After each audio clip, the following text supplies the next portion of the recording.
Chairperson, good morning to you and colleagues and General Khumalo and your team. I must start by apologizing that I've been in and out yesterday and the same will happen today. I'm in consultation with lawyers for my sentencing on the 23rd of Friday. So I don't mean any disrespect when I come in and out of this meeting.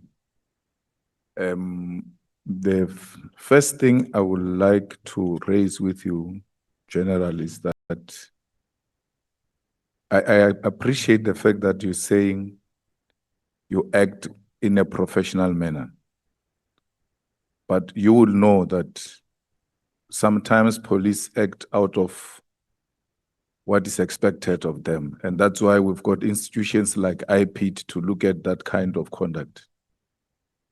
And in a situation of Matlala where he says his children were put on the floor and pointed with a gun and the wife was assaulted and all of that, you will agree with me that if that happened, that will be wrong.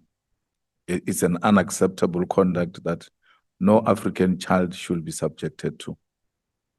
The fact that the case has not been opened doesn't mean it didn't happen. And I'm not saying it happened, but if it happened, it's something that you should be willing to condemn. And when it was uttered by Matlala, for sure, you would have developed some interest to verify the facts that it really happened in a manner in which Matlala is saying it. General. Thank you. Good morning once again, Honorable Chair, Honorable Member.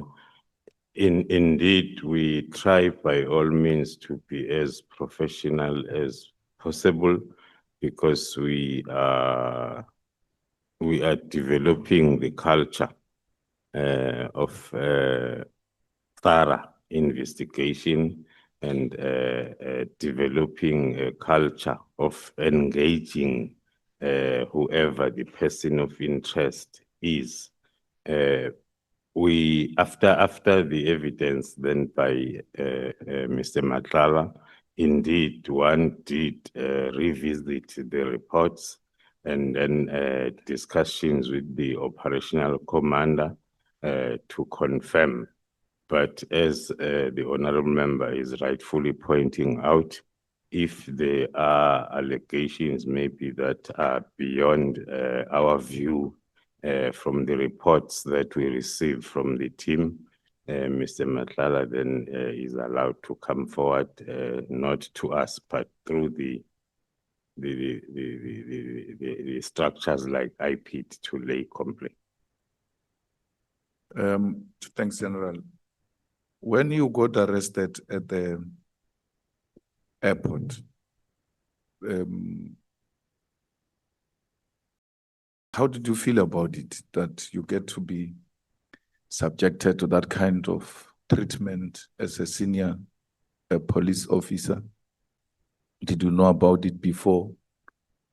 And why do you think they treated you the way they did? Because ordinarily, when a person is senior like you, who is not necessarily a fugitive, who you can easily make an appointment with through the lawyer for him to appear, and so on and so forth.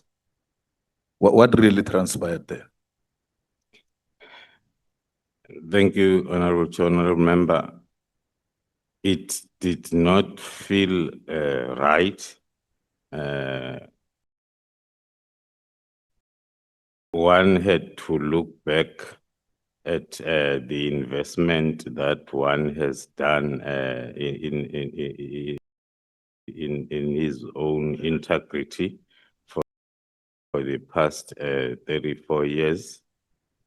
But then one luckily had a clue, and then one had to understand it as a project targeting the reputation because already the campaign was on targeting both PKT as well as myself, because I'm in charge of both environments, the division as well as PKTT.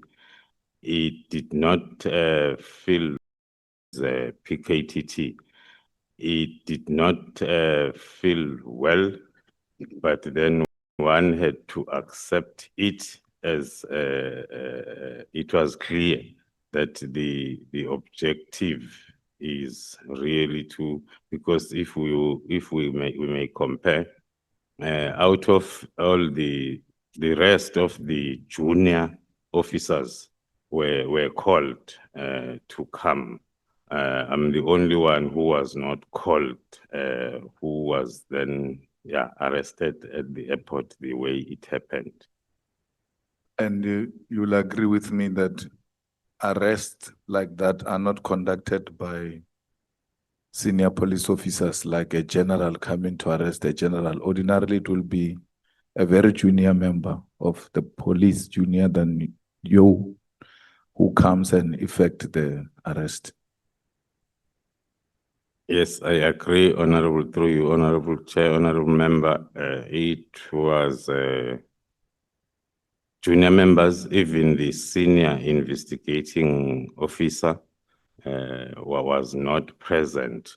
So the whole SAPS that is working at the airport was activated. One could hear the discussion then from the arresting officers from IDEC as we are leaving, thanking the shift commanders and the station commander of the airport for well-executed operation. So it was something that was not supposed to be done like that, but it did happen as planned. Do you know the junior who arrested you? Yes, I know my arresting officer. Is there a Sergeant Ndlovu in the PKTT? Sergeant Ndlovu in the PKTT, there might be one, I cannot but recall as of hand. The one that is coming on to my mind as I talk is the one who was previously with the team from the intelligence collection side. Now that you know this junior arresting officer, did you send any of the PKTT members to the Eastern Cape to surveillance their arresting officer's residence? No, I've never done that. Was there ever such an allegation brought to attention that there is a PKTT member who's surveilling the house of the arresting officer? No, I've never received such a complaint. I would have attended to it. And you will agree that if such a thing happened, it will be somehow something that seeks to, in a way, intimidate the arresting officer or witness in your language. That is correct, Honorable Chair, and we will have to discourage it if it indeed happened. But then one is not in control of, or one cannot say whichever environment is investigating whoever cannot do it then because of that. But if it's done for the purpose of intimidating the arresting officer, it needs to be condemned. It's not right. General, are you aware of the Inspector General of Intelligence findings against you and members of the management of the crime intelligence? And this report has led to the suspension of the Inspector General of Intelligence, which makes certain findings about you. Other than what one picked up on the media, there is no official report and it's not even supposed to be brought to our attention. But one has just read and picked up on the media. Do you have a security clearance? Yes, Honorable Chair, I have 2 of them. And then that report suggests that one of those security clearance was fraudulent and thereby invalid. It is not true, Honorable Chair and Honorable Members. The first security clearance was issued to me, and after crime intelligence has conducted their vetting investigation since 2018 when I applied, and then the process continued up until then before my appointment, when then the National Commissioner inquired as to how far is the process, and then they finalized the process, and then I was issued then with the security clearance. You spoke about some members of SAPS who are trying to destabilize the Swart's murder case, who got involved in a bad way in an attempt to destabilize this case and its investigations. Is there anyone who's arrested for that purpose? The whole investigation around the allegations of obstructing the cause of justice is underway. It's a very wide investigation because it starts from the threats that were made against the members during the bail application stage, right throughout the operation of the 6th. So it is a very wide investigation, but the docket, some of the dockets are already with the NPA for decision. Another allegation you make is that this there were senior members of SAPS who were mingling with the implicated parties or some members of the cartel. And what made many of us so interested in your appearance is that the National Commissioner, when he came here, and General Mkhwana's, when they came here, they said, you were going to give us more meat on many things that they've said, including giving us names of the people who might be implicated in some of these things. Who of the senior members of SAPS was mingling with the cartels? And in which events were they found mingling together? The issue of mingling, let me first start, Honorable Chair, by maybe then reminding the House on what I said yesterday. There is a thin blue line between the members of the cartel or any syndicate, and then wanting to paint the picture that they are closer to the high-ranking officials or politicians, and also between them being working together. So, as I've indicated, that is still part of the investigation. The senior officers are identified, and then the investigation to determine how far the relationship is ongoing. Yeah, but who are these senior officials who mingle with persons of interest? I mean, I remember one of the witnesses in Madlanga said they got extremely scared when they were invited into a social gathering, and then they found some of these people in a party, even playing music from their phones, as a way of demonstrating that actually they are very familiar with this environment they found themselves in. It shouldn't be a very difficult thing to share with the South Africans that this senior officer was found in a house or in a party of a person of interest. The person of interest we may not mention, but a senior official who's commanding these junior investigating officers, junior in terms of rank compared to them.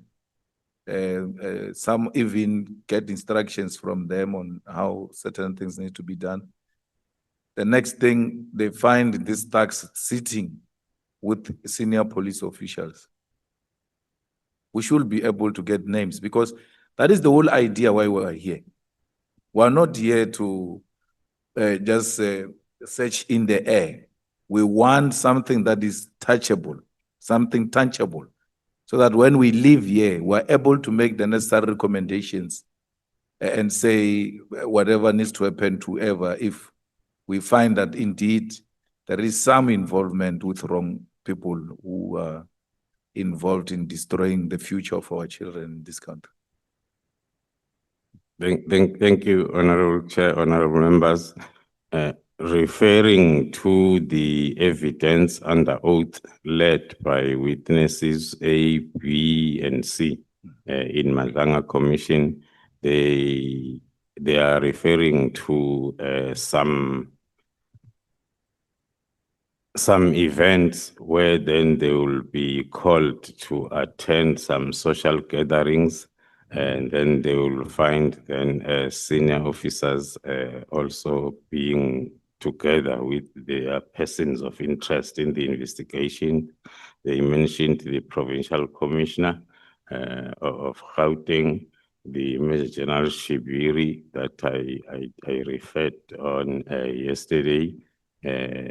I'm not sure because I do not have that as part of my their statements as part of my bank.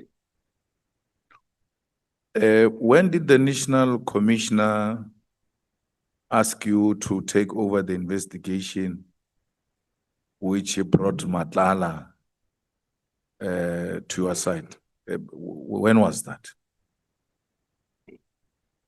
I might not have the exact date, but it is supposed to be around October, November, when then he invited me to a meeting where there was a complaint about that investigation, and then the complainant then was venting the frustrations and unhappiness about the fact that the docket was investigated by the team that was reporting to the Deputy National Commissioner Crime Detection, of which the allegations during the meeting were he is very close to a person whom the complainant was suspecting to be involved in the kidnapping. It was during that meeting that then the National Commissioner directed that I took over that investigation. So that will be October, November 2025? October, November 2024. 2024. We had our operation on the 6th of December.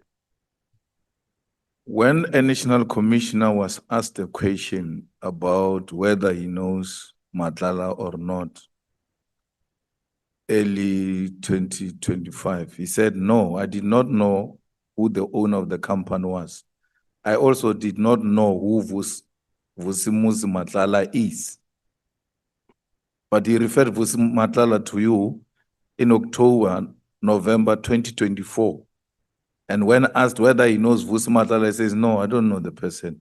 And that is in 2025. Thank you, Honorable Chair. Even myself, I did not know him. He was, I think on my affidavit, I introduced that subject in one of the paragraphs, that the name was introduced to us for the first time during that meeting, and then we had then to start our investigation by identifying the person. From the National Commissioner's point of view, the name was mentioned by the complainant in our presence, both of us. So I won't be in a position to indicate if he knew him before that meeting. No, but he referred him to you in October 2024. When he's asked early 2025, he says, I don't know such a person. Yes, Honorable Chair, as I'm indicating, one cannot be sure whether knowing was in reference to knowing a person physically, so, or knowing that there is a Vusima Kala. The name, as I've mentioned, was mentioned to both of us by the complainant during that meeting. From my side, I can confirm that it was for the first time hearing about the name Vusima Kala. So they referred the matter in relation to the case of Mr. Jerry Bogasho. That is correct, Chair. Yesterday, you spoke about coincidences. You are a head of crime intelligence. You can't speak about coincidences to us, because if you have observed such pattern and you are suspicious that there is something that is fishy here, because this cannot just be coincidences. That's why we are bringing them to our attention. You run an operation on the 6th of December, and then at the same time, a person, Advocate Johnson, writes a letter demanding the dockets. And then you say it's a coincidence. A head of intelligence can't speak like that. You ought to tell us if there was connection between this demanding of the dockets in relation to the cases that were opened by Honorable Adams and the operations of the 6th of December, because the whole intention is to find out if there are senior people in the police, in the NPA, in the judiciary, who are trying by all means to protect these criminals. So when dockets are being demanded, on the same day you're running an operation, and then you are suspicious that this might be used to destabilize this investigation we're busy with. Have you conducted any investigation about that to ascertain yourself that there is criminal activity that is happening here, which seeks to protect criminals, both by Advocate Johnson and Honorable Member Adams? Thank you, Honorable Chair. At the present moment, I am referring to those as coincidents, which are raising suspicions, but one being involved in the case that is at court, one is not in a position to institute the counter investigation to confirm that that investigation will take place when the time is right. Hence, now we are referring to those coincidents as suspicions. So the story that you tampered with, not necessarily you, but that Matlala's phones were tampered with, an allegation made by Advocate Johnson and Matlala himself, that story is not correct. According to us, that story is not correct. we have the proof and the statement from our digital forensic as to activities that we conducted on those phones. Whoever is alleging the deleting and then has to also come with a proof from their independent DFI. So you will suggest that Advocate Johnson and Matlala lied under oath? From our point of view, we can confirm that because we have the 212 statement as well as chain statements from whoever handled and dealt with the cell phones. And also the common sense has to maybe tell us that we were the ones that were interested in every bit and a piece of information that we might find in those phones, and then it will be defeating our own purpose if then we will we conducted the operation. We were not aware that the subject of investigation might be a person of interest to so many people and institutions that might at the later stage be interested in the cell phones. But for our investigation, it will be defeating our own investigation if we can delete even a full stop in one of those gadgets. That phone of Matlala, which was found in the cell, did you also do some forensic on it? That is correct, Honorable Chair. Do you confirm that Mr. Brown Mokhotsi and the minister's conversation of any arrest affected? You speak about it in 155. That was not about Stelfontein. According to, thank you, Honorable Chair, according to our analysis of the communication, we confirm that it flows from the discussion of IPID expected to effect some arrests. And then as then it comes towards the end as a response to the discussion that is starting earlier on as I presented on my statement. Hence then I concluded in my statement that it cannot be possible that that arrest was related to the Stilfontein issues. So Minister lied under oath that he was talking about Stilfontein. Unless then they can be a proof like we are producing in the form of that communication and interaction and responses. So do you confirm that there are journalists who are also involved in this kind of activities to protect these cartels? We have identified some that we believe that they might be part of the communication department of the cartel, and then the investigation is still ongoing on that part. In your own opinion, the disbandment of PKTT was to protect the cartels?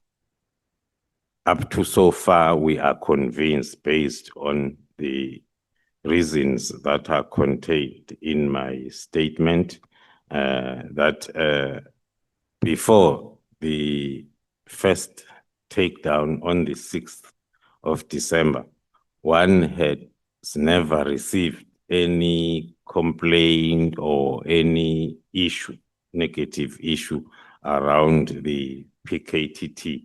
So it came as a surprise, but then with the understanding that the only reason might be that the PKTT assisted the GCI ops in Gauteng.